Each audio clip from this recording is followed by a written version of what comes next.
Operation സിന്ദൂറിനെ കുറിച്ച് ഇന്ത്യയുടെ ഭാഗം വിശദീകരിക്കുന്ന തരൂർ നയിക്കുന്ന ദൗത്യസംഘം അമേരിക്കയിൽ നേടുന്നത് വലിയ സ്വീകാര്യതയാണ്.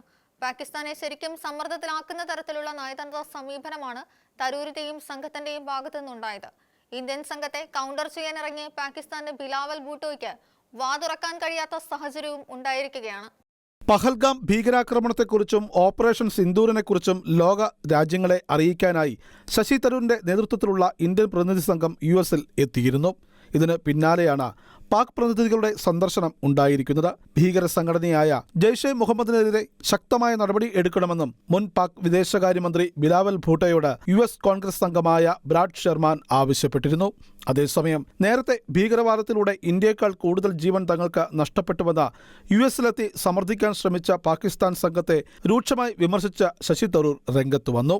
ബിലാവൽ ഭൂട്ടോയുടെ നേതൃത്വത്തിലുള്ള പാക് സംഘം തങ്ങളും തീവ്രവാദത്തിന്റെ ഇരകളാണെന്ന് ബോധ്യപ്പെടുത്താൻ ശ്രമിക്കവെയാണ് ശശി തരൂരിന്റെ കടുത്ത വിമർശനം അവർക്കെതിരെ ഉയർന്നത്. പാകിസ്ഥാന്റെ തീവ്രവാദ ഉൽപാദനത്തെക്കുറിച്ച് ശശി തരൂർ അക്കമിട്ട് നിരത്തുന്നു. തങ്ങളും ഭീകരവാദ പ്രവർത്തനങ്ങളുടെ ഇരകളാണെന്നാണ് പാകിസ്ഥാൻ അവകാശപ്പെടാൻ പോകുന്നത്. ഭീകരാക്രമണങ്ങളിൽ കൊല്ലപ്പെടുന്നവരുടെ എണ്ണം ഇന്ത്യയിലേക്കാൾ കൂടുതൽ പാകിസ്ഥാനിലാണ്.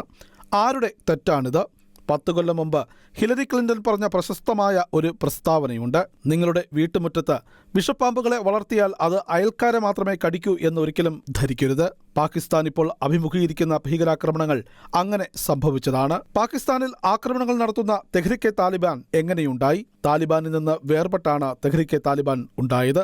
താലിബാനെ സൃഷ്ടിച്ചതാര്? എല്ലാവർക്കും അതിന്റെ ഉത്തരമറിയാം. നിരപരാധിത്വം വാദിക്കും മുമ്പ് പാകിസ്ഥാൻ ആത്മപരിശോധന നടത്തട്ടെയെന്നും ശശി തരൂർ വ്യക്തമാക്കുന്നു. International desk, Shekinah news.